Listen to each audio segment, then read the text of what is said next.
todo para dar início às comemorações do centenário do nosso fundador, o Horus Vital Brasil, né? Inicialmente, em uma reunião da coordenação do Conselho Gestor, aliás, do Conselho Gestor, né, instituiu-se um grupo de trabalho para poder pensar justamente essas homenagens que vão se estender ao longo de todo o ano de 2026. E aí eu fui, né, escolhido e designado para, em alguma medida, tentar coordenar esse grupo. Por isso, hoje eu estou aqui abrindo esse evento, né?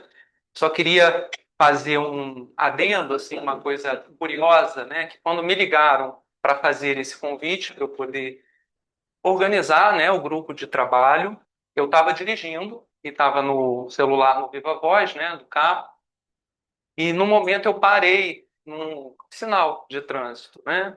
E aí eu estava falando pelo telefone, e quando eu me dei conta, eu estava de frente para uma ótica chamada Horus. Então eu senti que era um presságio interessante, né? Falei, ok, já entendi o recado. Pois bem, então esse grupo foi formado, né? Então onde participam eu, né? A Ângela Coutinho, a Edna, a Alina, a Liana, que está aqui, né? O Marcos Sereno, a Patrícia Nóbrega, a Solange Bluebol e o Thales, né? Imagino que todos estão hoje aqui presentes, né? Bom, então eu vou apresentar brevemente um projeto que ainda está em construção das homenagens que a gente pretende realizar no decorrer desse ano, né? Bom, mas para iniciar, eu vou falar um pouquinho sobre essa aula inaugural, que é um momento em que a gente vai se encontrar com a palavra do próprio Horus, né? Através da transmissão de uma entrevista que ele concedeu ao Globo News em 2003. Então a gente vai passar esse vídeo, né?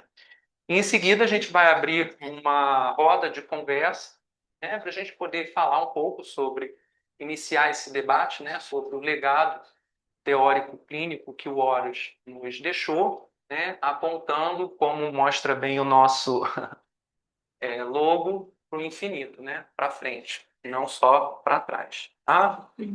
Bom, e depois a gente vai ter um coquetel para a gente comemorar a abertura desse momento, né? Bom, então eu vou listar aqui algumas outras atividades que a gente está em construção para o ano esse ano de 2026, que é a produção de um documentário que já está em andamento, né? A Liana está organizando, com entrevista de analistas e pessoas próximas do Horus, né? Então isso está em andamento. Um segundo ponto é incentivar que os coordenadores de seminários e grupos de estudo utilizem a bibliografia do Horus nas suas aulas, né, para que a gente possa deixar a palavra do Horus circular na nossa sociedade. Um terceiro ponto seria a proposta de um seminário sobre a obra do Horus, e aí com a presença de professores convidados, né, de forma híbrida e presencial, né? A utilização do Quintas, que é um evento que acontece na SPID nas últimas quintas-feiras de cada mês, para também com convidados para poder relatar, né, apresentar, enfim, nos trazer o legado, né, do Horus, né? Além disso, a gente está também num trabalho árduo, né, de reunião dos artigos do Horus que foram publicados na revista Tempo Psicanalítico, para publicação de um número especial com todos eles, né, para que a gente possa reuni-los num lugar só, né, para que fique acessível, né? Além disso, a gente tem o projeto de relançamento do livro Psicanálise 100 anos depois, que é um livro que está esgotado, e a primeira edição dele não é uma edição boa, né? Então é um livro que as folhas estão descolando, enfim. Então a gente tem a proposta de um relançamento desse livro. Além disso, a organização de um outro livro com artigos e textos de psicanalistas sobre o legado do Horus, né? Por fim, no final do ano, a gente pretende fazer uma jornada onde a gente vai poder falar sobre o que aconteceu durante esse ano de homenagem e a organização de uma festa, de um encontro no final, né, para a gente poder fazer essa comemoração, né? Bom, Antes de finalizar, eu queria só agradecer a presença dos convidados, dos familiares, dos amigos, né, dos membros da nossa sociedade, que vieram aqui prestigiar a memória e o legado do nosso fundador, né? Também gostaria de agradecer à própria sociedade, a SPID, a coordenação do Conselho Gestor, as demais comissões, principalmente a nossa secretária Cíntia e o Paulo, né, que tem sido assim pessoas incríveis para que tudo possa acontecer na nossa sociedade como um todo, né, em especial nesses momentos de encontro e comemorações, tá? Bom, queria agora passar a palavra para Liana, né, para ela falar um pouquinho também sobre a contribuição que ela pode nos dar. E, em sequência, a gente vai ver o vídeo e depois abrir para essa roda de conversa. Tá bom?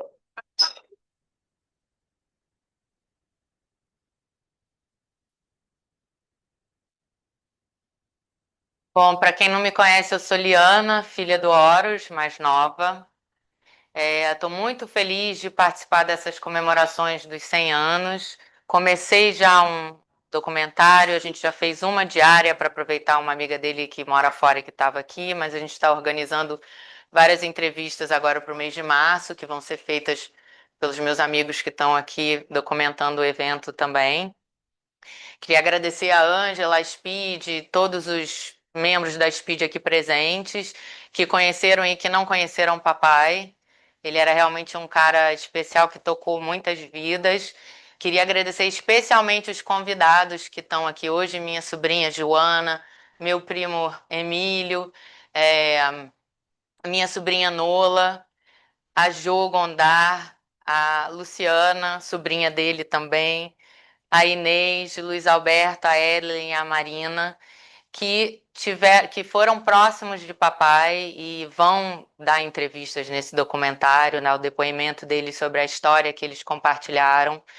E estou animada para a gente ver o que sai disso em relação ao personagem que ele foi, à psicanálise em geral e ao tempo dele, comparado com o tempo que a gente vive hoje. Esse legado, eu fico feliz de ver que esse legado continua aqui na Speed. Ele tinha uma ligação forte com esse desenvolvimento, né? Já tem 20 anos que ele faleceu, mas ele continua muito presente, eu vejo na vida de todo mundo aqui. Eu vou trabalhar especialmente no documentário e ajudando no relançamento dos livros, mas eu estou acompanhando tudo aqui do grupo de trabalho da comissão com amor e com afeto. E vamos ouvir a palavra dele, né, que eu acho que é o que representa melhor quem ele foi.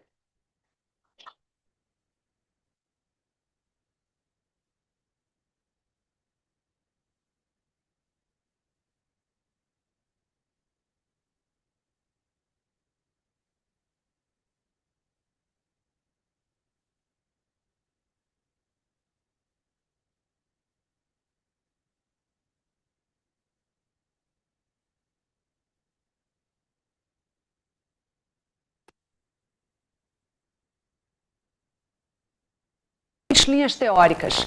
Durante mais de 50 anos de profissão, defendeu o questionamento filosófico e científico, publicou livros e escreveu mais de 100 ensaios para jornais e revistas dentro e fora do país. Não só a prática psicanalítica, mas as reflexões sobre política, cultura, arte, literatura marcam a trajetória de Horus Vital Brasil. O experiente psicanalista está lançando o livro Psicanálise 100 anos depois e outros ensaios, que escreveu entre 1978 e 2004. E em Poesias Acontecidas, publica pela primeira vez seus versos reunidos. A formação do senhor foi pautada por um interesse grande em diferentes linhas teóricas. É o que marca a sua trajetória de mais de 50 anos de psicanálise? Sim. Eu acho que eu tive muita sorte no início da minha formação. Bem no início eu já percebia que a Iracidói não tinha nenhuma não tinha adotado nenhuma teoria clínica, simplesmente indutiva, que marcasse assim tivesse a marca de uma escola de psicanálise. Depois que eu fui para os Estados Unidos, eu fui lá e fui para o William Aronson White Psychoanalytic Institute, em New York. E lá o contraste era muito grande entre os diferentes professores, que tinham posições teóricas, às vezes até divergentes. Quer dizer, eu fui aluno do Erich Fromm de um lado, e da Frida von Reichmann, e do Michael Belliant, e da Clara Thompson, e da Florence Paudermaker, quer dizer, pessoas, psicanalistas, pioneiros, inclusive, nos Estados Unidos, o Erich Fromm e a Clara Thompson, principalmente, que não tinham a mesma linha, não seguiam nenhuma linha teórica dogmática. Essa sorte eu tive de ter me confrontado com o pluralismo das teorias clínicas em psicanálise e, portanto, tive que formar opinião. Isso é bem diferente do que você entrar para uma escola de psicanálise que tem os seus pressupostos conceituais bem definidos e não admitem muita divergência. Quer dizer, esse dogmatismo da teoria, que inclusive chega a desconsiderar a prática, chega a colocar a clínica psicanalítica como secundária. Felizmente eu escapei disso. Então, atualmente, inclusive no que eu pude influenciar a organização da nossa sociedade, eu procurei organizá-la como uma sociedade entre pares, que mantenha a discussão e o questionamento como permanente. Então não existe conhecimento em psicanálise sedimentado. O que existe é um processo de conhecimento que está sempre sendo renovado. O senhor fundou a Sociedade de Psicanálise Iracy Doyle, que teve origem no Instituto de Medicina Psicológica, reinaugurado em 1961.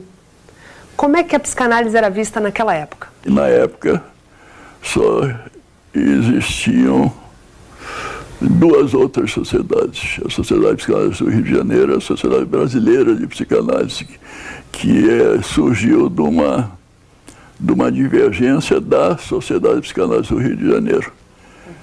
Então, a Sociedade de Psicanálise Iracy Doyle, nesse sentido, nos anos 60, é pioneira da psicanálise no Rio de Janeiro, como a Iracy Doyle foi pioneira da psicanálise no Brasil, junto com outros psicanalistas, como Valderedo Ismael de Oliveira, o Danilo Perestrello, Maria Alzira Perestrello, aqui no Rio de Janeiro, como a Iracy foi pioneira nos anos 40, no início dos anos 40. Então esse é o início da sociedade. Mas nesse momento político dos anos 60, como é que foi vista a psicanálise no Brasil? O momento político era um momento em que se preparava o golpe de 64, e nós, psicanalistas ingênuos, como a grande maioria da população brasileira, não tínhamos a menor ideia do que iria acontecer em pouco tempo. Então, a psicanálise, nesse início dos anos 60, estava dedicada a si mesma e muito empenhada em usufruir de um modismo que aparecia. A psicanálise chegou a ser um modismo no fim dos anos 50, dos anos 60. As universidades formavam psicólogas clínicas que psicólogos clínicos, e todos eles se interessavam muito pela psicanálise. A psiquiatria pretendia se transformar numa psiquiatria dinâmica, deixando-se influenciar pela psicanálise. Então, era esse o momento. O senhor foi um dos pioneiros no Brasil a transmitir a concepção de Jacques Lacan. Existe um perigo da prática lacaniana ser banalizada? Existe, porque a contribuição de Lacan é extraordinariamente elaborada, muitíssimo complexa, e não se pode ler o Lacan superficialmente. Então, o grande risco que se ocorre é simplesmente ler ou mal ou acriticamente o Lacan, que é aceitar assim, sem discussão, sem questionamento, tudo que o Lacan diz, e ficar seguindo o mestre como se não houvesse, como se não houvesse a questão da articulação entre teoria e prática, que é a questão central da psicanálise, é essa articulação. Em 1977, o senhor deu uma entrevista para o jornal o Globo, em que o senhor falou sobre o elitismo da prática da psicanálise. O problema é que ainda não foi resolvido, né? Não se resolveu. O meu amigo Hélio Peregrino dizia muita graça que o operário que entra no consultório, só entra no consultório dele como bombeiro hidráulico. Não, esse problema não se resolveu. Mas nós tentamos e continuamos a tentar. Foi nos anos 60, no fim dos anos 60, foi fundada uma clínica social de psicanálise. E nós temos na Sociedade de Psicanálise Iracidoli um departamento clínico, há muito tempo que nós temos isso, que oferece horas a baixo custo.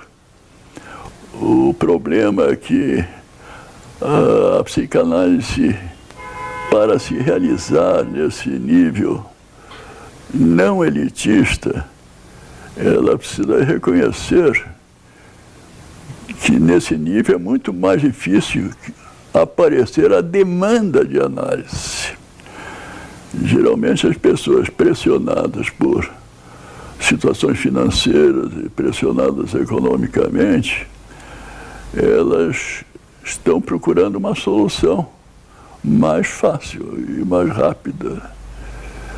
Então, raramente aparece a demanda de análise, né? Nós fazemos uma diferença. A psicanálise não é uma terapêutica de indicação universal. Então, ela tem as suas indicações. E nós fazemos essa diferença. As pessoas que fazem demanda de análise são as pessoas que se questionam, são as pessoas que estão um pouco intrigadas consigo mesmas, não necessariamente as pessoas que sofrem mais ou sofrem menos. Obviamente que o sofrimento é importante para a psicanálise. Não se faz psicanálise sem sofrimento e não se busca psicanálise sem sofrimento. Mas esse sofrimento pode ser extraordinariamente superficial, e resolvido o sintoma, a pessoa não quer questionar mais coisa nenhuma.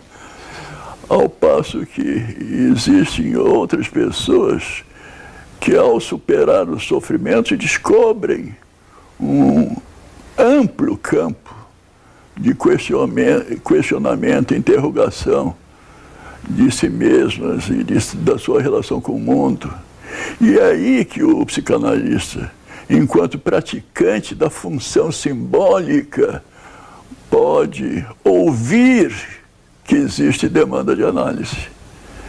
Quer dizer, aí a produção simbólica toma uma relevância maior, que é um auxílio inestimável para a prática psicanalítica. O senhor acredita que existe ainda uma falta de informação e até um certo preconceito em relação à psicanálise no Brasil? Existe. Desde Freud escreveu um artigo sobre a resistência à psicanálise. Essa resistência existe na cultura, óbvio. A psicanálise associada ao criticismo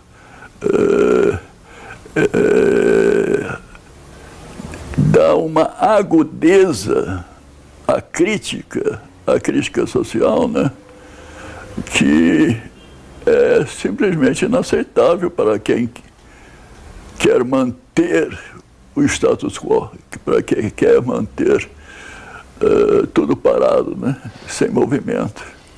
A crítica que a psicanálise pode fazer à pós-modernidade, da globalização sem fronteiras, por exemplo, é uma crítica extraordinariamente aguda, que demonstra que a nossa sociedade tende a homogeneizar as culturas, tende a desconsiderar as diferenças, tende a impor soluções feitas de uma sociedade hegemônica. E, além disso, é uma sociedade consumista, principalmente depois do aparecimento da informática e a difusão que se faz dos objetos mercadológicos. Esse consumismo é extraordinariamente associado a uma ética simplesmente utilitarista. Então, quando você pensa numa ética mais ampla, a ética do mestre Eckhart, por exemplo, que contrasta o ser e o ter, você diria que a sociedade pós-moderna, essa sociedade excessivamente consumista, é uma sociedade que privilegia o ter às custas do ser. A psicanálise se baseia, eu escrevi um artigo longo que foi publicado na Suécia sobre uma ética para o psicanalista na pós-modernidade. E essa ética do psicanalista que, na minha opinião, integra a função do psicanalista, é uma ética que está toda referida ao ser, está toda referida ao juízo de distribuição e à qualidade de vida, que nós geralmente desconsideramos. O senhor está lançando agora o livro Psicanálise 100 anos depois e outros ensaios. A era do capitalismo e a sociedade informatizada tem transformado o pensamento psicanalítico? Sim, exigiu mais do pensamento psicanalítico. Agora, nós não podemos deixar desconsiderar as ciências sociais. A psicanálise não pode mais ser considerada simplesmente uma prática terapêutica. A psicanálise não pode ser reduzida ao consultório dos psicanalistas. A psicanálise tem que se articular às ciências sociais, porque senão ela será facilmente destruída. Ela tem que exercer a sua crítica com uma pertinência e com uma argumentação que dê relevância à forma em que a psicanálise, que nós chamamos de psicanálise em extensão, para contrastar com a psicanálise em intenção da clínica, que essa psicanálise em extensão demonstre o valor que ela tem para manter o movimento da cultura e a crítica social. Quais são as diferenças fundamentais entre a psicanálise e as psicoterapias? Eu vou citar o Freud, além de quando perguntaram, e ele usou a analogia que o Leonardo da Vinci fez entre escultura e pintura. O Leonardo da Vinci dizia que escultura se faz per via de levare. Você tem aquele bloco de mármore, você tira o excesso de pedra e a estátua que já estava lá dentro aparece. Revela algo. E a pintura funciona per via de porre. Você tem a tela em branco e você coloca lá as suas imagens, figuras e cores, né? Então a psicoterapia funciona per via de porre. O instrumento dela é a sugestão. mesmo que ela seja informada por conceitos psicanalíticos, se o psicoterapeuta faz alguma outra coisa que não seja interpretar, ele não está fazendo psicanálise, sim psicoterapia. Ao passo que a psicanálise, per via de Levare, está sempre mais referida à audição do psicanalista que procura o momento privilegiado de realização do ato interpretativo. Quer dizer, um instrumento à interpretação. Então, o silêncio do psicanalista não é para frustrar o paciente, não. O silêncio do psicanalista é um silêncio de busca, um silêncio de pesquisa. É um silêncio que espera o seu momento de ruptura na realização do ato interpretativo, que vai ferir alguma coisa que não está sendo dita. Quer dizer, essa passagem do enunciado do discurso para a enunciação da pessoa para o sujeito da enunciação, que é a função da intersubjetividade, essa passagem que o Freud colocava entre o manifesto e o latente, isso é que diferencia a psicanálise mais precisamente das psicoterapias. O senhor tem no passado publicado 2 livros, 2 ensaios entre psicanálise e literatura e o sujeito da dúvida e a retórica do inconsciente. São resultados de um questionamento filosófico permanente do senhor? Eu não diria que são resultado de um questionamento filosófico. O primeiro é o resultado de uma pesquisa que eu fiz durante muito tempo pelo meu interesse pela literatura. Pelo meu interesse pela literatura. E eu surpreendi, aliás, antes de eu ler o livro do Donald Spence, sobre o uso da metáfora em psicanálise, eu já surpreendi o interesse que o Freud tinha pela literatura.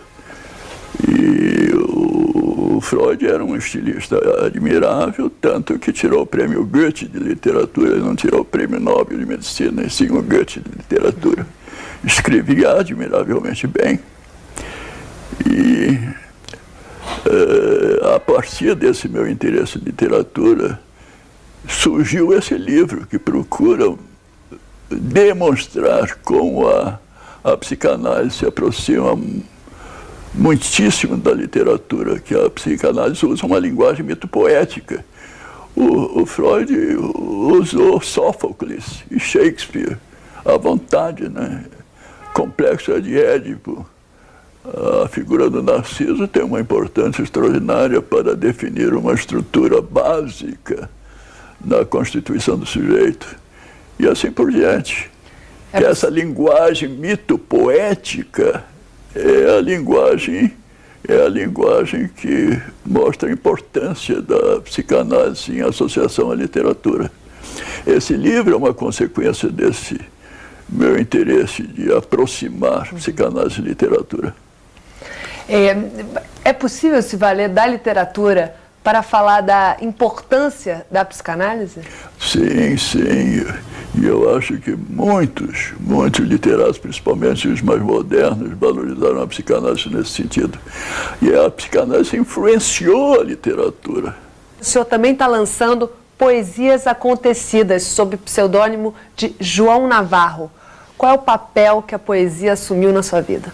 A poesia me acompanha desde a adolescência. Eu me considero basicamente um grande leitor de poesias. Mas para publicar esse livro daí, eu precisei chegar aos meus pós-70 anos para adquirir o direito de brincar com ideias. Eu me dei uma licença. O meu amigo Hélio Pellegrino, que era um poeta admirável, uma das maiores inteligências verbais que já apareceram aí no Brasil, o meu amigo Pellegrino sempre escreveu poesias, né? Desde moço e nunca publicou. tinha uma ojeriza a publicar as próprias poesias. E eu concordo com ele de que, se você é muito bom leitor de poesias, fica difícil publicar. Fica difícil publicar. Mas aí, ao chegar aos 78 anos, eu resolvi, com a minha filha fazendo a apresentação, inventar um personagem. Esse daí não é tanto um nome substitutivo quanto um heterônimo. Nós inventamos um personagem. E isso está muito de acordo com a psicanálise, porque a psicanálise parte do princípio que nós somos todos personagens de nós mesmos, né? Mas Nesse isso teatro torna da essa vida. tarefa de publicar um livro de poesias mais confortável? Menos responsabilidade agora Não, sob pseudônimo? Não foi muito confortável, não, porque eu tive que selecionar, né? Em tantos poemas que eu fiz, poesias que eu fiz a vida toda, quer dizer, uma quantidade assim muito grande, eu tive que selecionar. E nesse trabalho de seleção, eu ficava às vezes muito triste, porque eu produzi poemas horrorosos. Poemas muito, muito ruinzinhos mesmo. Então, a minha esperança é que esses aí eu tenha selecionado bem e que eles, pelo menos, não me comprometam na dimensão estética. Não digo... Não, as pessoas não chegam à conclusão que eu não tenho gosto. Muito obrigada por essa entrevista. Foi um prazer em conhecê-lo. Foi um prazer estar com você, Marina. A poesia, quando nasce, se espalha por esse chão do mundo, despoluindo o ar viciado de solidão. Como se os homens pudessem se encontrar nas palavras, além do vazio que faz o verso.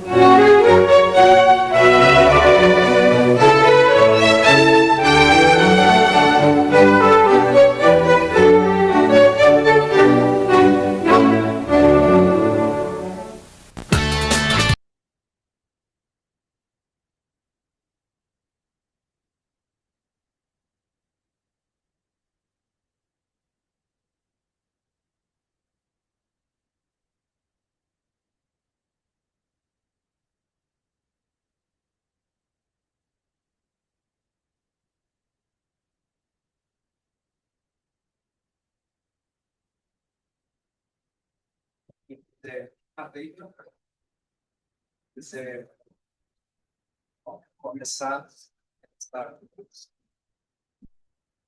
funcionando já. Quem quiser começar.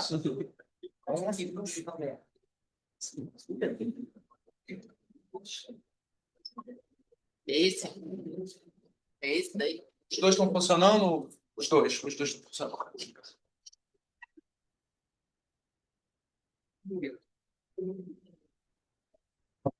Está ouvindo bem? Tá? Bom, para mim é uma situação complicadíssima estar aqui, porque eu fiquei durante muitos anos aqui nessa casa, né? Eu vim para o IMP em 1969 fazer análise de grupo com o Horus. E aqui tinha a Neide Burlamac, que é uma pessoa antiga, que tinha, né, vamos dizer assim, uma filha que eu namorava. E ela me indicou, queria fazer análise, me indicou o Gênio, porque eu não tinha dinheiro, fazia grupo, né? Mas ela dizia, você tem que fazer análise com Horus, tem que fazer análise com Horus. Bom, eu fiquei um pouco com o Jaime e aí resolvi arrumar dinheiro para fazer análise com Horus, porque é um detalhe que eu vou contar, o Horus não era um analista barato, era um analista bastante caro, e ele dizia, de acordo com o valor do analista. Então, aquela coisa era difícil. Aí eu comecei a fazer essa análise com Horus, né? Havia um detalhe que é interessante saber, né? Como disse ele mesmo ali no discurso dele ali no vídeo, na época era o Instituto de Medicina Psicológica, ele era o único lugar que aceitava psicólogos, né? A Sociedade Brasileira de Psicanálise não aceitava e a Sociedade Psicanalística do Rio de Janeiro também não aceitava. E aí o pessoal do MP, o que fez? Fizeram uma ressalva. os psicólogos, eles teriam que ter mestrado. A PUC tinha iniciado há pouco tempo um mestrado em psicologia. Você tinha que estar ou no mestrado, né, ou terminado o mestrado. Terminado era difícil porque ele tinha começado há pouco tempo. Então, você tinha que se inscrever no mestrado. E aí eu me inscrevi no mestrado, né? Mas eu não levava aquilo muito a sério. Levei, me formei, etc. Mas na medida que eu fui começando a, vamos dizer assim, a frequentar o Horus e tal, eu comecei a ficar impressionado um pouco com a cultura dele. E numa identificação com ele, eu comecei também a estudar, né? E comecei a ficar um pouco interessado, a fazer mestrado, então eu vou fazer doutorado também e tal. E fui seguindo, né? E aí, só para resumir, para não tomar o lugar de todo mundo, essa questão dele que eu priorizei enormemente foi a ligação entre a psicanálise e a literatura, né?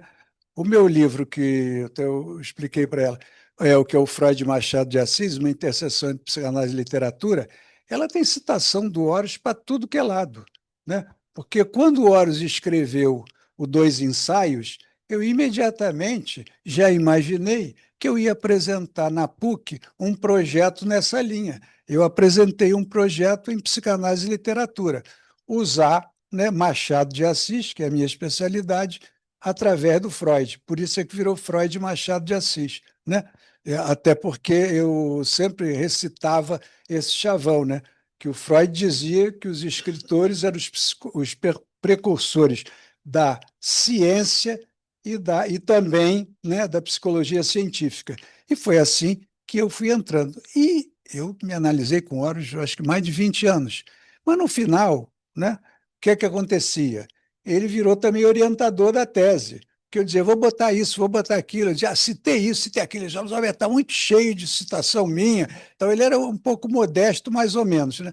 Mas, então, muito cheio, mas nós nos entendíamos muito bem nesse sistema aí. E havia um outro detalhe, né? O IMP você fazia 4 anos, primeiro ano, segundo ano, terceiro ano, quarto ano. Você entrava, tinha uma seleção, que eu não vou nem entrar no mérito aqui, era uma seleção terrível, que tinha mais candidato do que vaga, então era uma brabeira, você fazia 3 entrevistas, né? Cada analista, ele depois dava um parecer e o conselho de psicanalistas avaliava se você entrava ou se você não entrava. Isso era desagradabilíssimo, porque um monte de gente não entrava, ficava chateado, brigava e tal. Bom, eu como entrei, começou muito falador e etc., o que aconteceu? Quando chegou na primeira turma que nós fizemos, do primeiro ano, eu fui representante de turma. E havia 2 conselhos lá, havia um conselho diretor, né, e havia um conselho de psicanalistas. O representante de turma tinha direito ao conselho de psicanalistas. Esse era o desejo da época, falho ao antepassado, né? Então, o que aconteceu? Eu, como representante de turma, tinha direito ao conselho, né? Ao conselho diretor. O que acontecia? Você ficava sabendo de tudo que estava acontecendo na escola, né? Você ficava com um poder danado. Então, isso ainda melhorava a sua posição na escola, porque tinha isso, vai sair psicanalista, não vai sair psicanalista.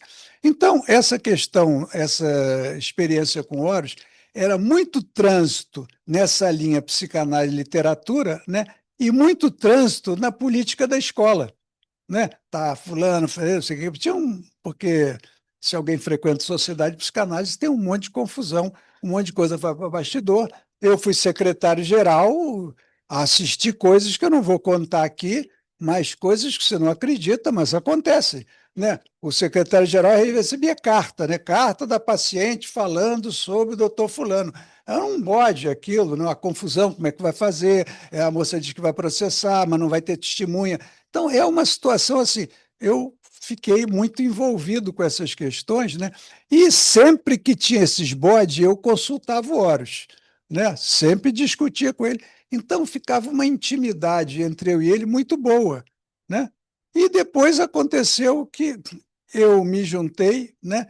Lá na PUC, quando fui fazer o doutorado, a minha orientadora era a Circe, né? Então ficava muito bom, eu ficava o rei da cocada preta, num lugar com a Circe, no outro lugar com o Horus, né? Então isso era gostoso pra caramba, para dizer, entendeu? Assim, en passant. Mas eu agradeço muito a ele, a cultura que eu tenho, né? E ele até dizia, né? quem fala de Machado de Assis é você, eu não falo de Machado de Assis. Eu digo, pô, mas você sabe muito mais do que eu. Não, você vai chegar lá e tal. Então, tinha umas conversas assim, e eu acabei ficando, né, uma referência a ele. Eu até, a Liana tem até o livro, né? Eu mostrei a ela quantas citações eu fiz do Horus, nessa linha, principalmente usando o livro dele. E ele falou ali uma coisa que eu sempre lembro, né?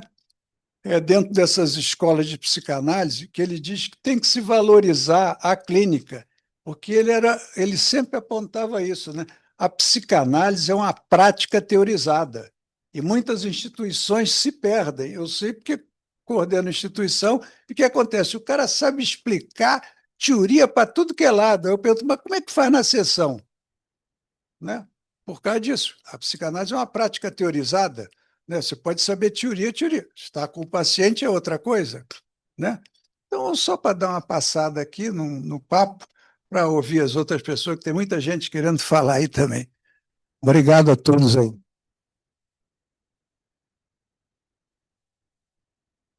Eu queria perguntar, o Roberto Melo, que era muito próximo de papai também, ele está online, ele mora em Goiânia. Queria saber se o Roberto está aí e quer falar alguma coisa. Se ele aparecer, você me avisa, tá? E eu queria ler a Lívia Garcia Rosa, que é minha prima e sobrinha de papai. E ela não pôde estar aqui, mas ela pediu para eu ler uma frase para vocês. Diga.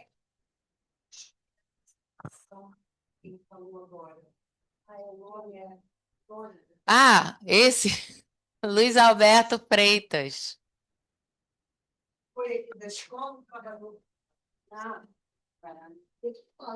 Fala quem.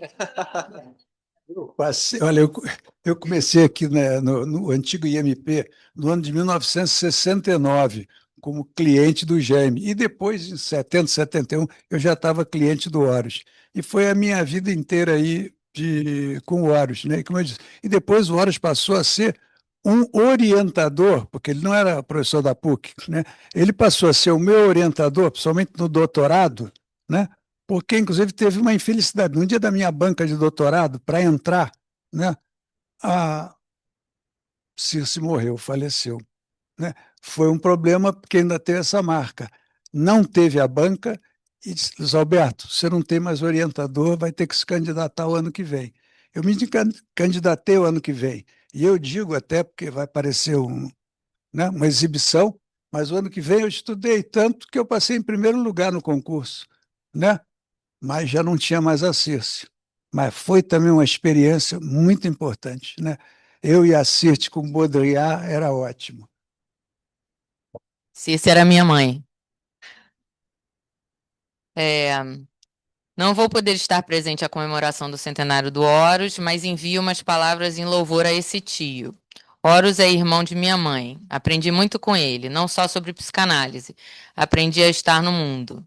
Ele foi um de meus mentores intelectuais. Era um homem sério, digno, elegante, íntegro, além de excelente profissional. Esse tio representou uma proa para o meu futuro, o início de minha jornada. Sua vida continua em nós, querido, e tantos somos.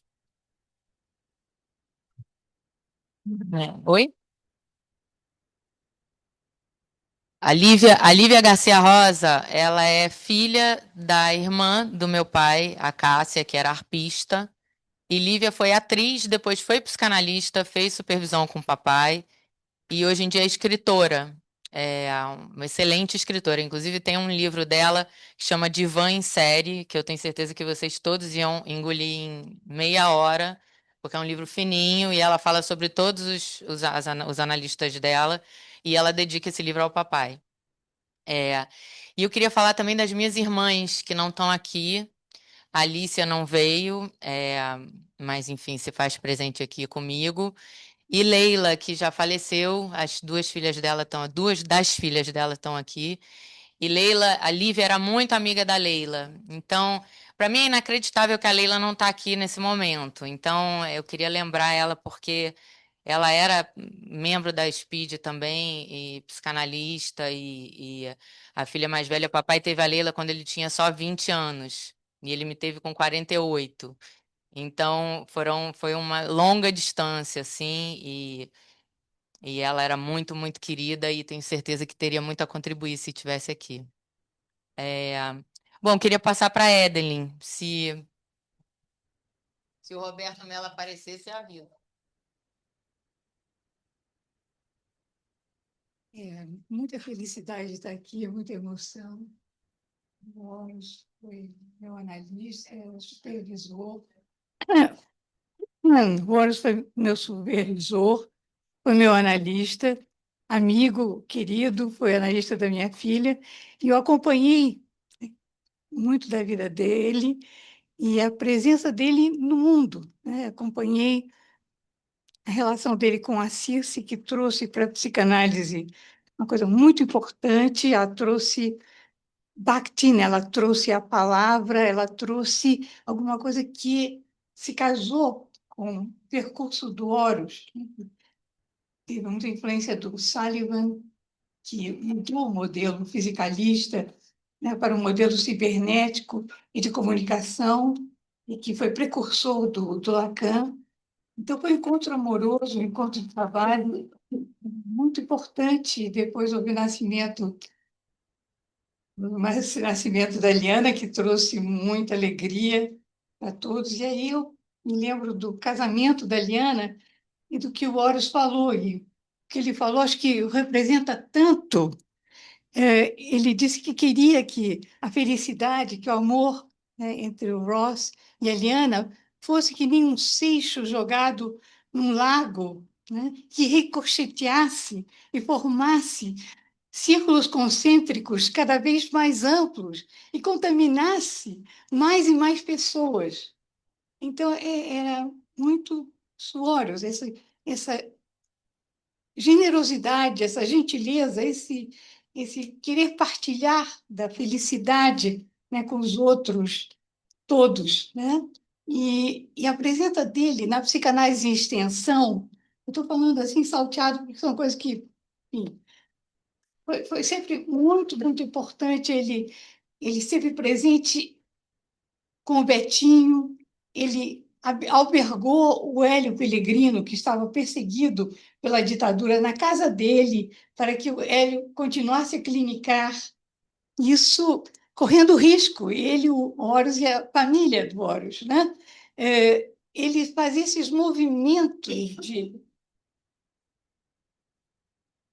proteção, de afirmação do outro, sempre. Isso me lembra tanta coisa também, me lembra um momento que eu estava envolvida no movimento político clandestino, e que houve a ameaça de eu ser delatada, e que foi um momento muito grave. Eu me lembro, eu estava em análise com o Horus, eu falar que eu não queria falar com meu pai, que tinha uma questão cardíaca muito séria, e o Horus falou, olha, você fala com ele que vai ficar forte para te proteger. Aí meu pai ficou forte e me protegeu, né? E eu iria tanto a dizer o percurso dele no White Institute, né? O percurso dele na psicanálise, essa abertura da psicanálise para o mundo, né? E para um mundo melhor para todos.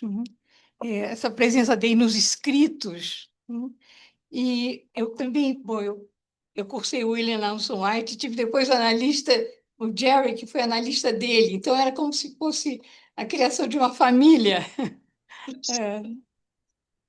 Me emociona muito falar do Horus e a presença dele entre nós, e da continuidade da presença, e como ele é importante nos dias de hoje, né? São dias muito ameaçados, né? Pela perversão, né? No poder, né? Pela perversidade. E ele escreveu sobre isso, ele foi visionário, quer dizer, ele falou a partir da psicanálise e das relações perversas, né? Do desconhecimento do outro, né? Que é submetido, ele citando o Sade, né? O outro que não é interlocutor, né?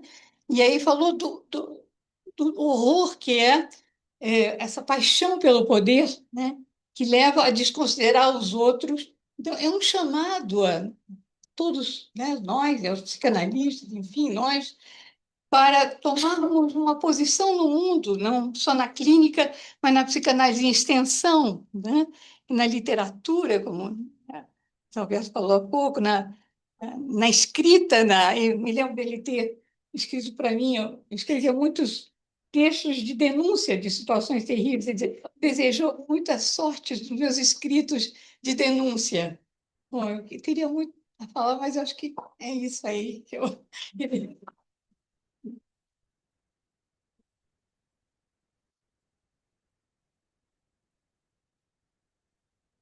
Falar alguma coisa? Se a Maria Inês.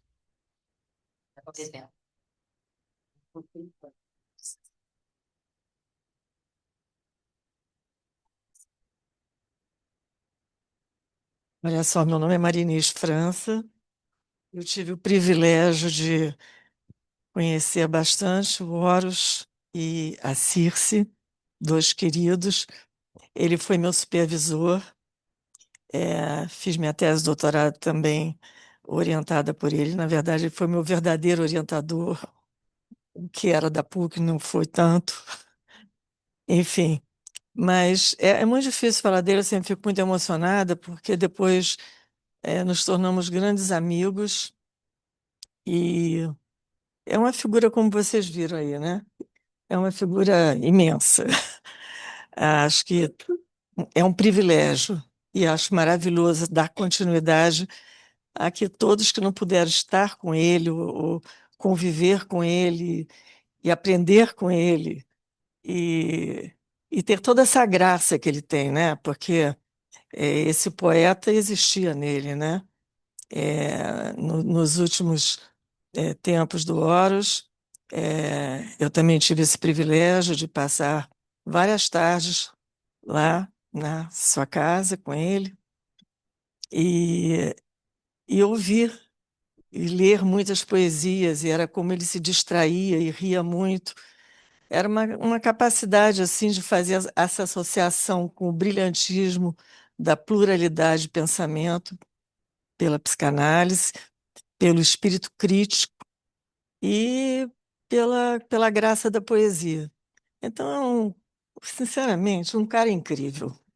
Francamente, a verdade, resumindo, é isso. Um cara incrível. E por quem eu tive um grande amor. Então é isso. Eu tive esse privilégio na minha vida.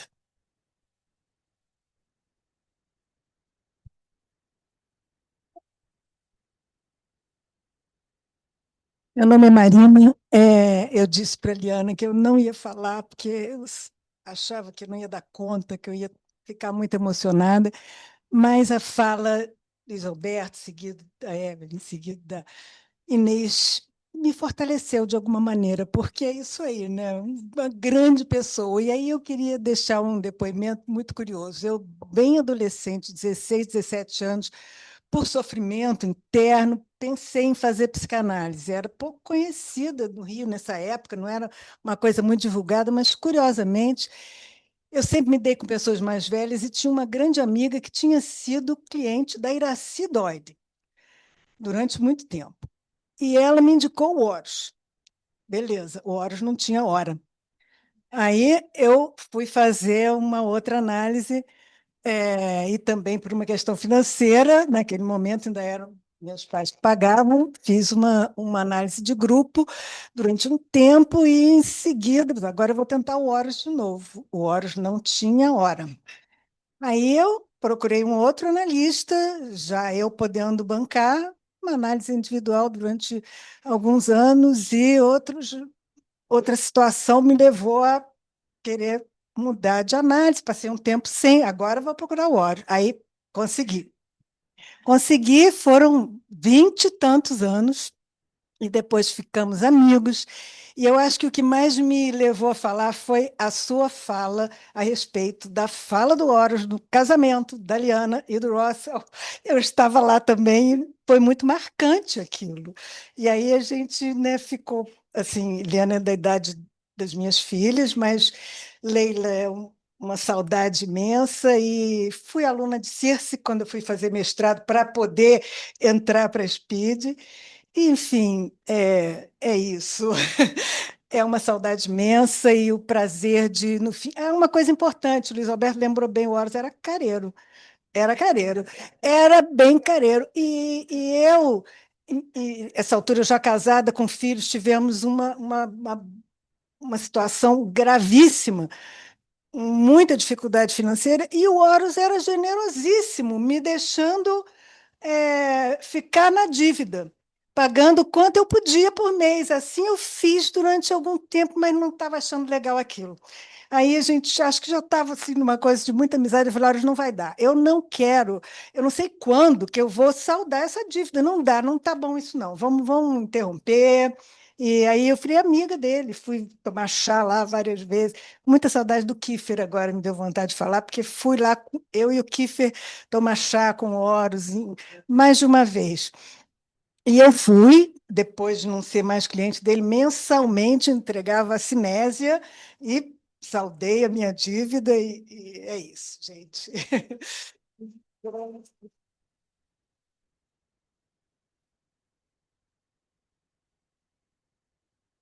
Obrigada. Olha, quero agradecer, em primeiro lugar, a vocês da comissão que me convidaram para estar aqui hoje e agradecer também à direção da SPID que fez esse convite, porque hoje é dia de uma reunião de família, né? Nós estamos aqui refletindo esse portal que foi o Horus nas nossas vidas, né? Eu já cheguei no fim dos anos 80 aqui, sou Sandra Edler, para quem não me conhece, e cheguei aqui naquela época, a sociedade era muitíssimo exigente, né? Então, nós tínhamos que realmente estudar muito para fazer. E eu comecei a fazer análise com o Luiz Alberto. Então, eu comecei a fazer minha análise com o Luiz Alberto no fim dos anos 80, né? E o Luiz Alberto me avisou logo, olha, se você quer fazer formação na SPID, você vai ter que ter supervisão com Horus, né? Então, e o Horus, naquela altura dos anos 90, ele era um portal, influenciou mais de 2 gerações de psicanalistas, né? E realmente ficava ali no 10º andar e todo mundo, em algum momento, subia para ouvir a palavra do Horus, né? Era um homem realmente muito inteligente, culto, e um homem muito elegante, muito bonito, inclusive, né? Uma figura inesquecível. Não é à toa que vai durar mais de 100 anos. E eu acho assim, foi um privilégio tê-lo como supervisor. Ele foi abrindo caminhos, foi ele que me puxou para a escrita, para eu me tornar uma autora, e o incentivo foi tal que ele, inclusive, me fez publicar junto com ele, num dos tempos psicanalíticos, um trabalho sobre a interpretação. Então, assim, todo o trabalho que eu tenho levado, aconteceu um fenômeno, já que todo mundo está trocando intimidade, estava eu um dia tendo lido, porque eu fiquei muito impressionada e muito marcada com esse livro, Os Dois Ensaios entre Psicanálise e Literatura, né? E então, estava um dia eu no consultório, me arrastando numa tarde mais esvaziada, eu estava sozinha, e o Horus tinha acabado de morrer, foi em 2005. Eu estava processando esse luto do Horus, né, que foi uma morte anunciada, e meu pai tinha falecido pouco tempo antes. Então, a perda assim, também de um pai simbólico, né, que eu estava vivendo ali numa tarde solitária. E, de repente, a leitura desse livro aqui, eu parei um minuto e pensei assim, eu não vou só atender. De agora em diante, eu vou me dedicar a atender e também a fazer grupos de psicanálise e literatura. Então, Luiz e eu estamos comemorando agora 21 anos, né? Assim como ele tem 21 anos de falecido, que nós montamos essa oficina de psicanálise e literatura, hoje chamado Psilítera, né? Que já virou 2, a Psilítera, que segue agora a Montanha Mágica, e Luiz Alberto, com a Psilítera machadiana, né? Então, assim, ele norteou os caminhos de uma tal maneira, ele era um Nilo irrigando afluentes, né? Essa história com a literatura, nós começamos aqui na biblioteca da SPID, E as duas primeiras pessoas que vieram foram a Marília Flores e a Gilda Pitombo. E esse trabalho sempre foi um trabalho não remunerado, um trabalho sem finalidade lucrativa. Então, essas duas, que foram as duas primeiras, montaram na Barra a língua viva e interlocuções. Então, é um trabalho de semeadura, que começou com Horus e continua frutificando com nós todos. E assim eu espero que continue. Obrigada.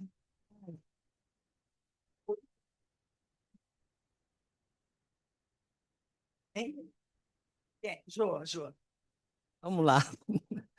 Olha, eu queria agradecer, em primeiro lugar,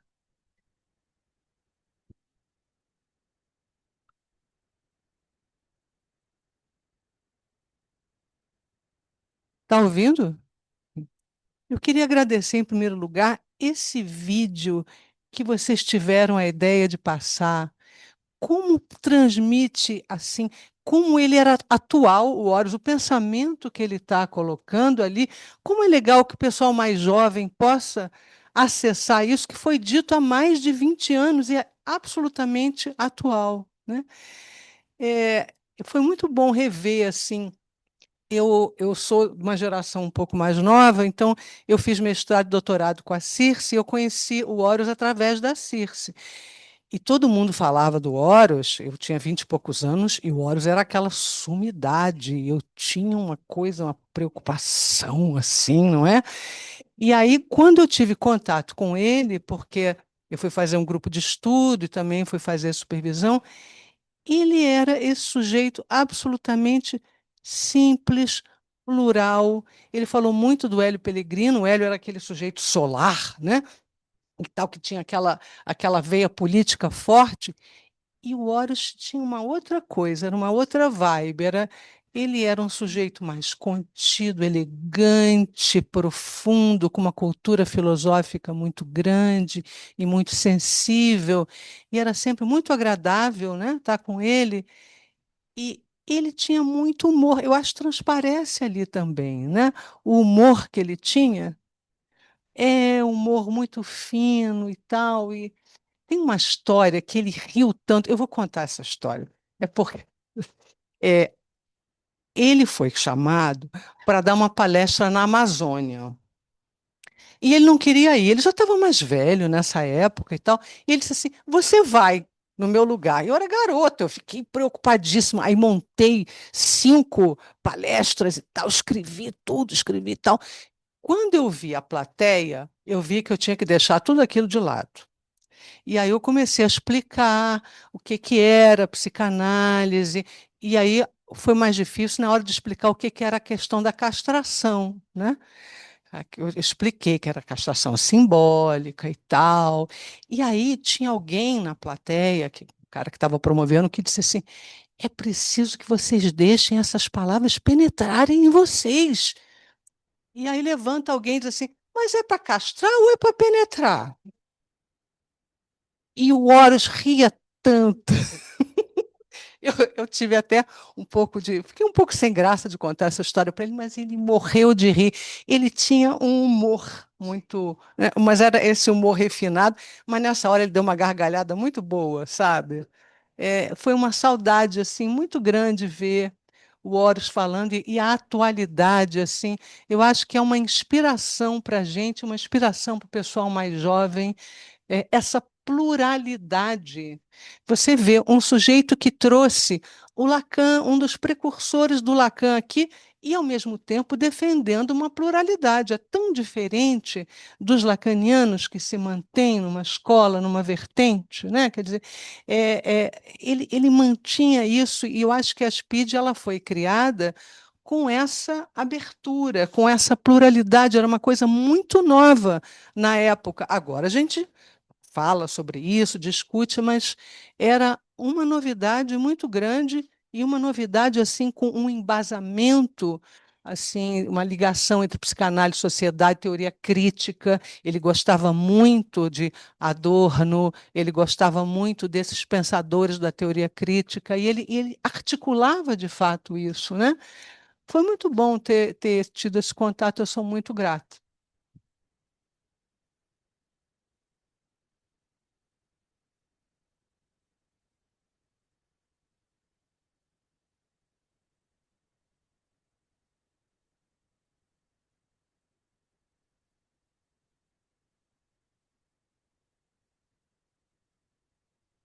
Eu sempre acabo falando, gente, eu sou a neta que fala, no final das contas.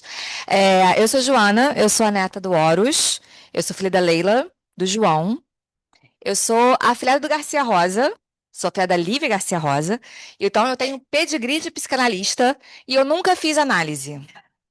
Nunca, eu nunca pisei num consultório de psicanalista para eu fazer análise. Eu já fiz psicoterapia, mas não psicanálise.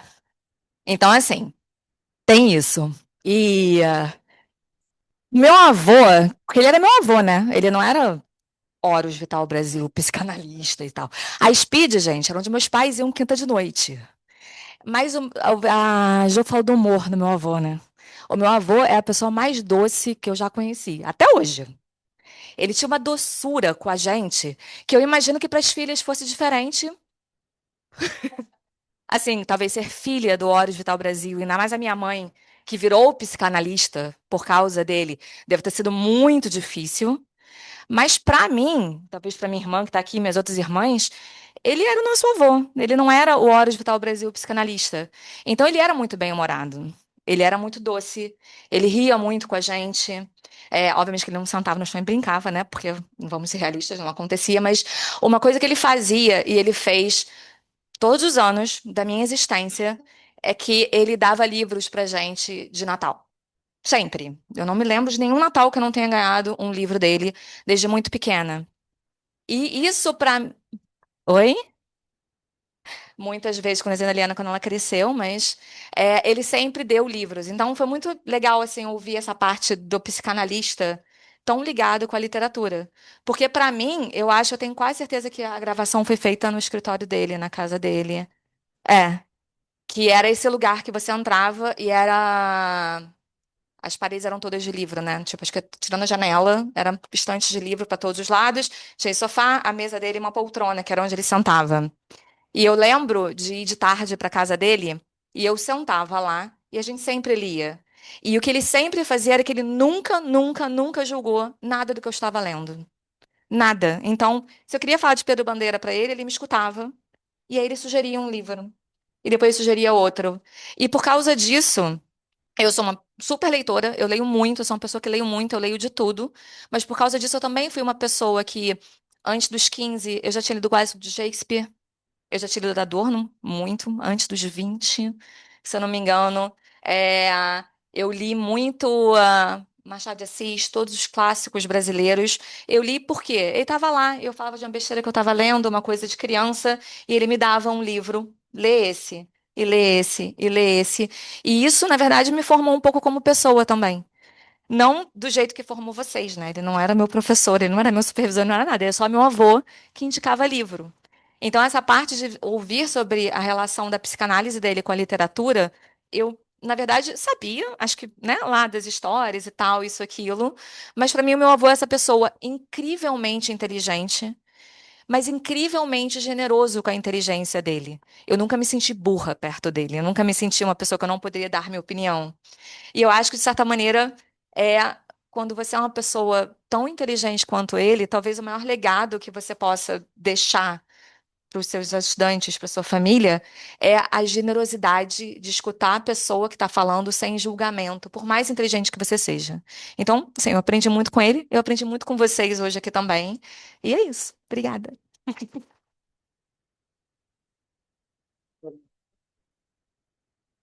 Joana, não, vou falar uma coisinha para você.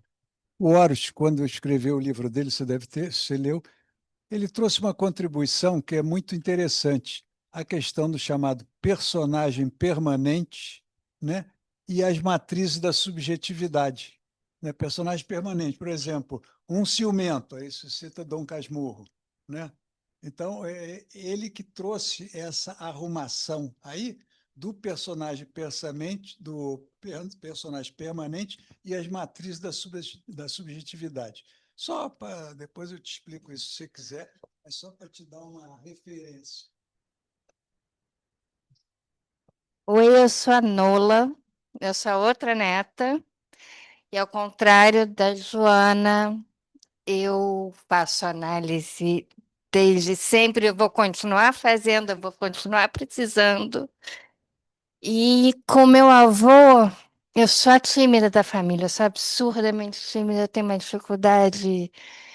Eu aprendi o que a Eliana aprendeu com meu avô, que é a Eliana está sempre Nola, para de pedir desculpas, para de pedir desculpas. E eu faço isso e não vou parar tão cedo. Mas o meu avô, eu me lembro quando eu vi meu primo aqui, Emílio, do sítio. O sítio era a minha referência do meu avô como o nosso protetor. Ele era o nosso coelhinho da Páscoa. Meu Deus, não tem como alguém ter passado as Páscoas que a gente passou.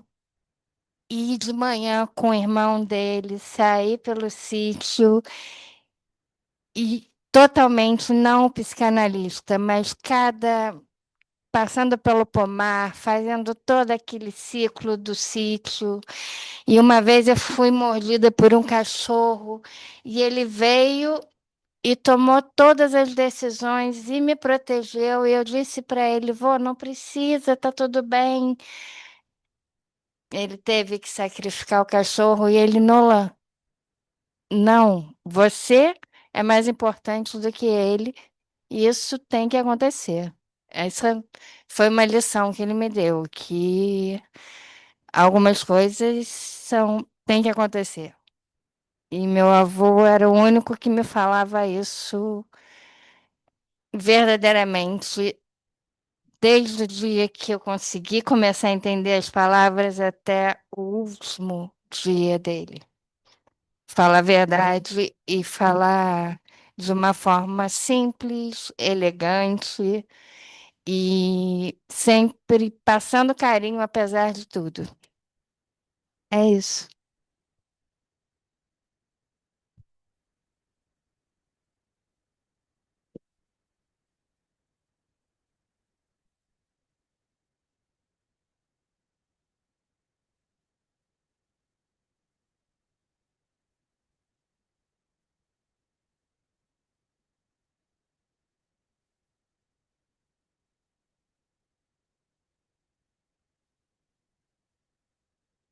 Eu não esperava falar, não. Mas as falas estão muito boas e tocam a gente, né? Sem dúvida alguma. E, e Tio Horus foi muito importante na família também, né? A minha geração toda, eu acho que foi muito influenciada por eles, mulheres, sobretudo, para fazer psicanálise. Como paciente inicialmente, depois profissionalmente também. Então, tem assim uma geração de mulheres na família, todas seguindo a trilha, né? Que ele deixou, então teve uma relevância assim muito grande, além do aspecto muito afetuoso dele, muito receptivo. E há pouco a Nora falou do sítio, também estive lá, não tanto, mas lembrei também com muito prazer da lembrança dele ali. Lembro muito de uma cena, eu com a minha filha mais velha, Maria, com 2 anos, e ele cantando: Maria, o seu nome principia na palma da minha mão. Lembrança que ficou. Então, são várias boas lembranças. E Circe foi também uma pessoa muito importante para mim. E na época dos dois, assim como Leila também, em suma, uma família muito querida, muito importante, que deixou muita coisa boa. Então é isso.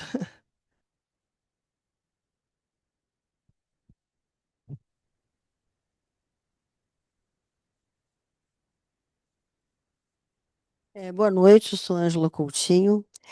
Eu estou escutando. Ah, então, ele.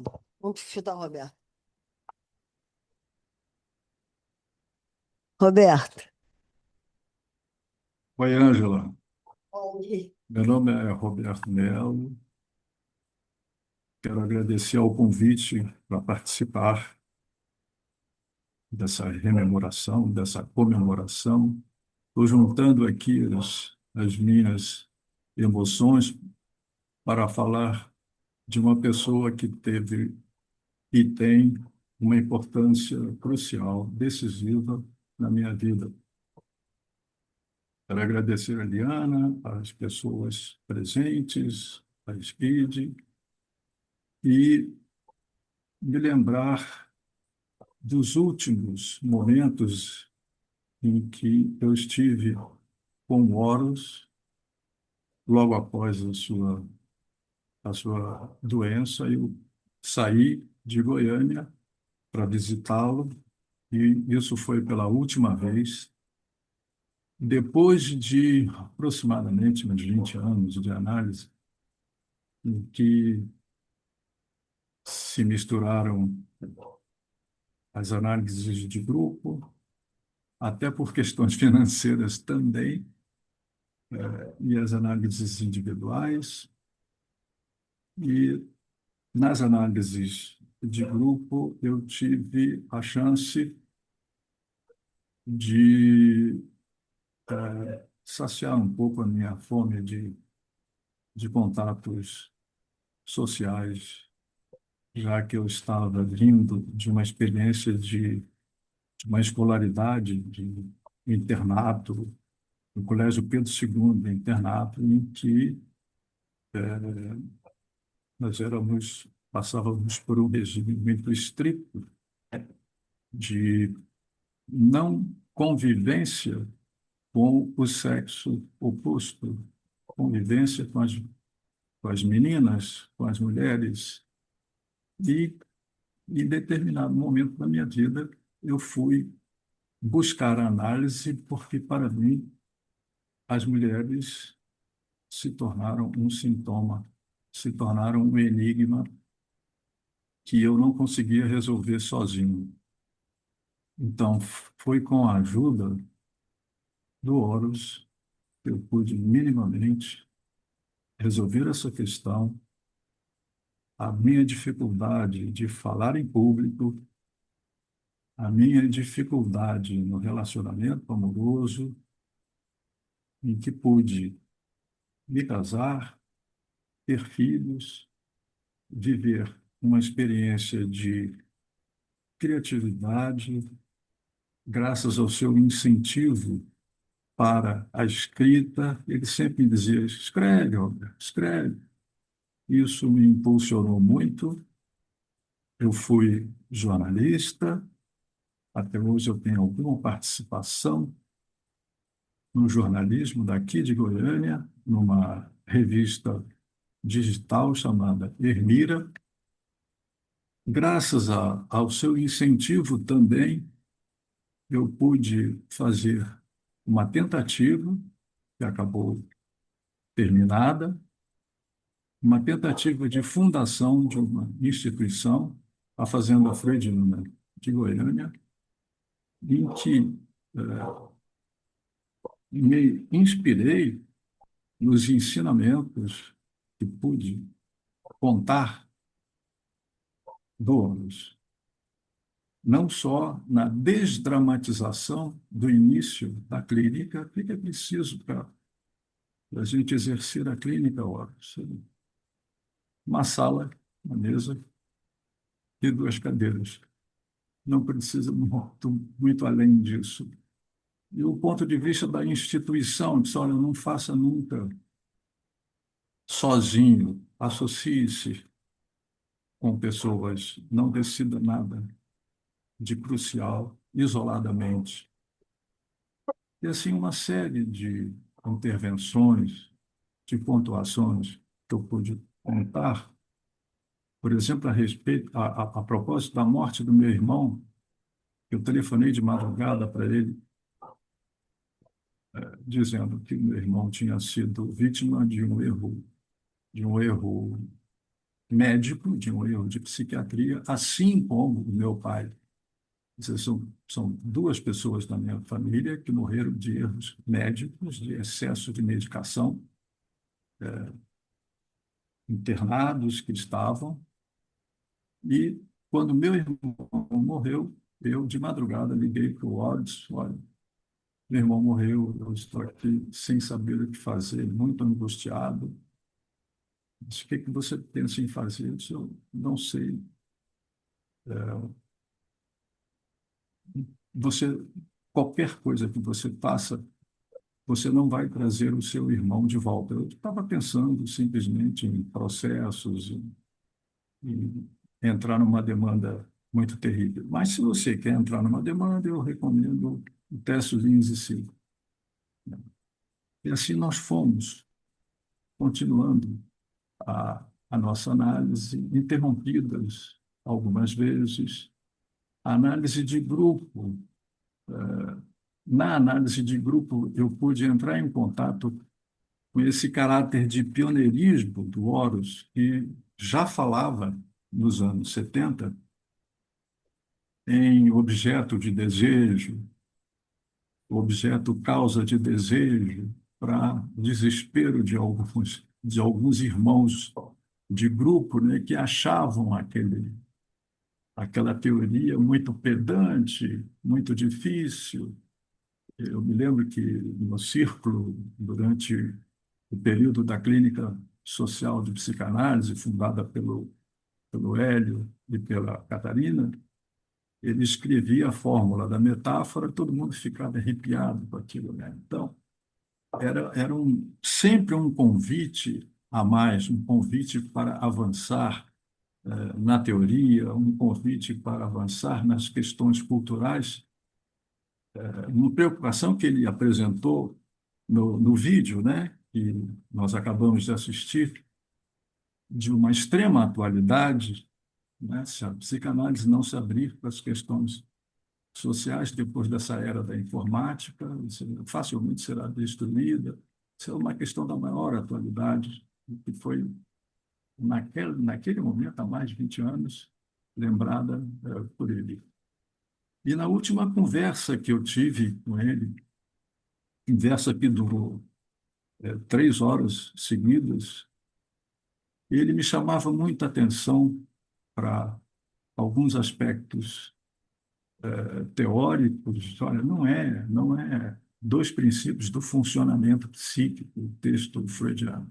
É 2 princípios do acontecimento psíquico. Ele fazia questão de citar em alemão, Geschehen, a palavra para acontecimento. Então, há um incentivo, houve desde sempre um incentivo para a cultura, para a movimentação da cultura, para a ideia de uma psicanálise pluralista, de um campo plural, apontando para o caráter limitador, de indutivo das instituições que se organizam em torno de uma escola, né? Isso sempre foi um ensino que eu valorizei extraordinariamente, sempre. E sempre que pude, não deixei que caísse no esquecimento a fala do Horus, o trabalho dele, a sua importância teórica, e chamei-o para participação em jornadas aqui em Goiânia, e ele se sentia, ele dizia, aqui eu me sinto esvaziado, porque eu consigo dizer tudo que eu acho, tudo que eu penso, ao contrário da participação nas grandes instituições em que o tempo é reduzido, né? Aqui nós ficávamos conversando com ele durante 3 dias, né? Um fim de semana enorme, cheio de inspiração. E uma outra advertência que ele fazia, não só em relação ao futuro da psicanálise, que ele não gostava de profetizar, mas, enfim, com a era da informática, ele apontou esse risco para a psicanálise. Uma outra advertência que, para mim, continua de uma extrema atualidade, ele dizia, olha, por causa das nossas posições críticas de esquerda, né, de valorização de um pensamento disruptivo, da denúncia, por exemplo, dos barões da psicanálise, o texto que fiz, da questão da tortura, no caso do Amilcar Lobo. Enfim, ele me incentivava a continuar no trabalho jornalístico e me advertia, me aconselhava nesse sentido de que, olha, não subestime nunca o poder dos americanos. É um poder extraordinariamente marcante. Então, tome cuidado com isso. E nós estamos vendo hoje que ele tinha toda a razão, né?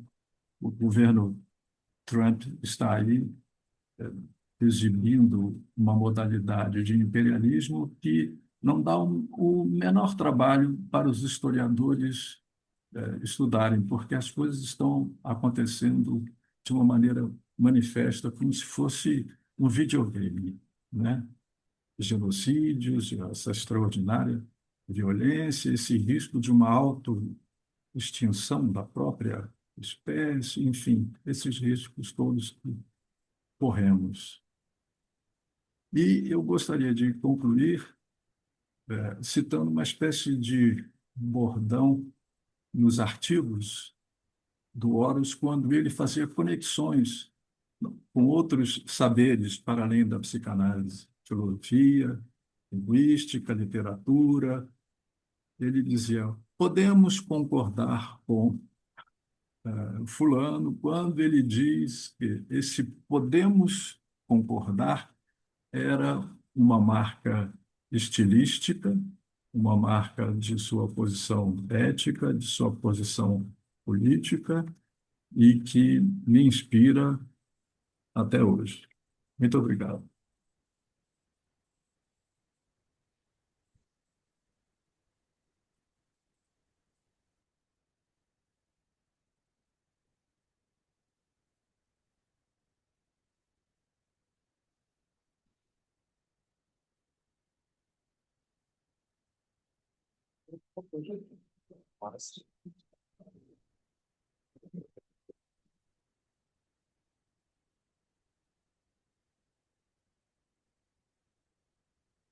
Não entendo muito com o microfone, não. Tem isso aqui. A gente arranjou essa facilitação. Eu sou Ângela Coutinho e eu fiquei assim, muito surpresa com o tom do depoimento, né? Eu achei assim, muito... que podia ser falar de tanta coisa, né? O Horus tem tantas dimensões, né?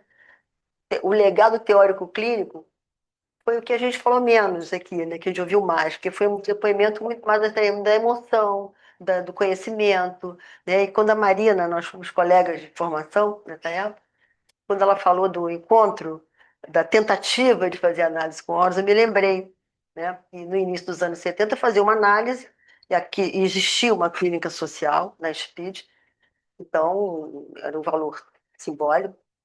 Aliás, qualquer valor é simbólico, né? Esse negócio de falar que é valor simbólico, não tem valor que não seja simbólico, mas enfim, era um valor pequeno e tal, eu estava numa análise mais ou menos atravessada, não estava gostando daquela análise. Aí eu fui assistir uma palestra do Horus. Não entendi nada do que ele falou. Entendi talvez um décimo. Mas ele tinha um olhar, esse olhar me pegou. Ele tinha um olho afetivo, que eu falei, não, esse olhar me pegou, eu quero fazer análise com ele, sem entender nada do que ele tinha falado. Aí eu marquei uma entrevista, eu estava fazendo uma análise com uma pessoa que eu não estou gostando, mas eu não sabia que eu não estava gostando. Estava gostando. Até que eu conheci o Horus. Aí eu falei, não estava gostando. Sabe, quando você vai achando que tudo que tá acontecendo é resistência sua, você não está querendo entrar em análise, e a pessoa interpretava tudo que eu falava, era inveja, não sei o que, umas coisas. Enfim, depois ela abandonou a psicanálise. Então... E aí eu fui fazer uma entrevista com o Horus. Não, aqui queria fazer uma entrevista. E naquela época não tinha análise com menos de 3 vezes por semana. Era impossível. 3 vezes era o mínimo. Nas sociedades ditas da IPA, era 4 vezes por semana. E aí eu fui conversar com eles. Não, que eu queria fazer. Eu estou em análise, eu não estou gostando, eu queria ver, não sei o quê. Ele falou, isso foi em janeiro. Eu vou ter um horário para você em junho. Era assim, tipo, fila de espera. Eu falei, mas eu não sei se eu vou poder pagar, porque Aí ele falou assim, olha, não vai ser mais do que 300, nem menos que 200, digamos. Era um valor absurdo, mas eu falei, bom, qualquer coisa, mas eu falei, bom, não vai ser mais do que 300, nem menos que 200. Eu falei, tá, mas você continua na sua análise e em junho você me procura. Aquilo para mim foi um negócio assim, falei, gente, que é isso? Fiquei... Aí fui falar para minha analista, né, que eu ia fazer análise com Horus. Aí ela falou o seguinte para mim: se você quer se valorizar através dele. Eu falei: que seja através de alguém, eu quero me valorizar, porque eu comecei a me dar conta que fazer análise com ela era uma maneira de eu não me valorizar. Né? Eu aguentei 4 anos, né? Era uma questão minha. Se ela foi a melhor coisa que ela me disse.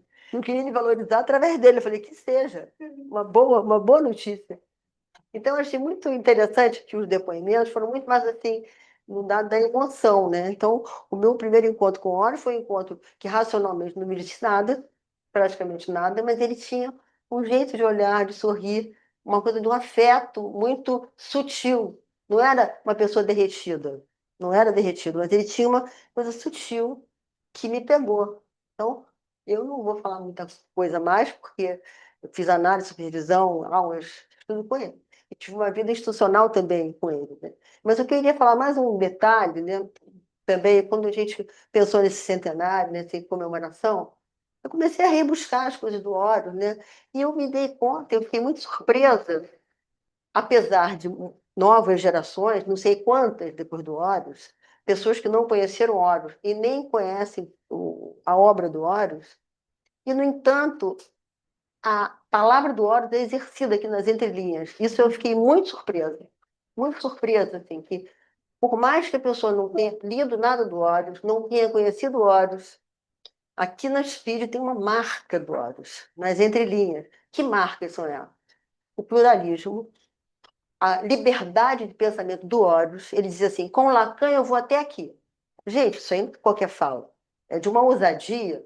Você ir até aqui com o autor. Então ele passava uma liberdade de você pensar, de não ser usado pelo autor, de usar o autor a seu favor, e não ser um seguidor. Ele sempre foi contra.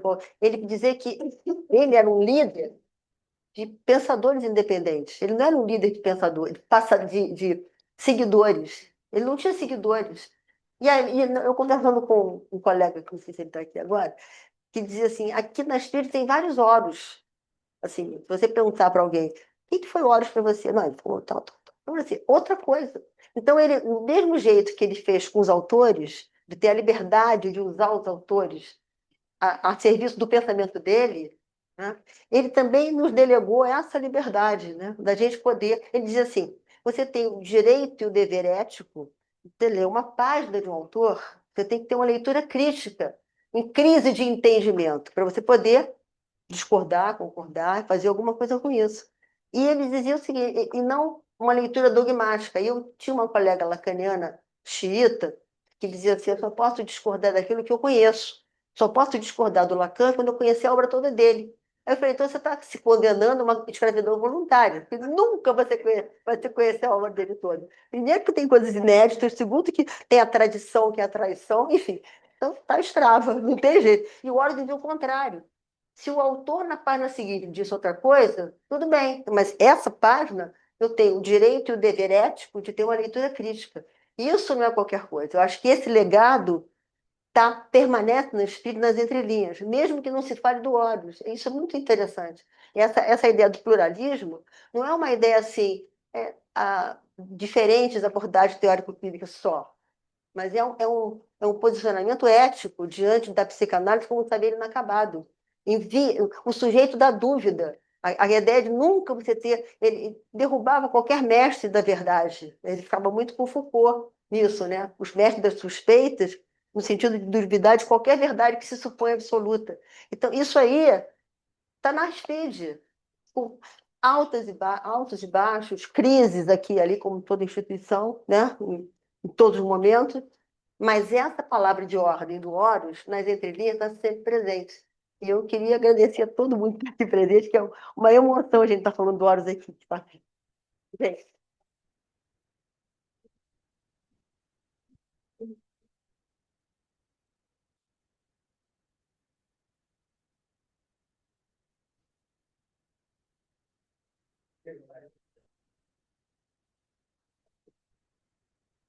Bom, pessoal, então eu quero agradecer a presença de todos. Agradecer a presença de todos, colegas, convidados, familiares, por esses relatos tão afetuosos, né? E motores, né? Eu espero que a gente tenha aí um ano inteiro, não só um ano, né? Mas institucionalmente falando, de construções, né? E que seja um início assim belíssimo do que a gente vai poder construir nesse ano, tá bom? A gente vai ter um coquetel agora, então vou convidá-los todos, né? Para que a gente possa, enfim, agora de uma forma mais informal, né? Fazer esse encerramento, tá bom? Então é isso.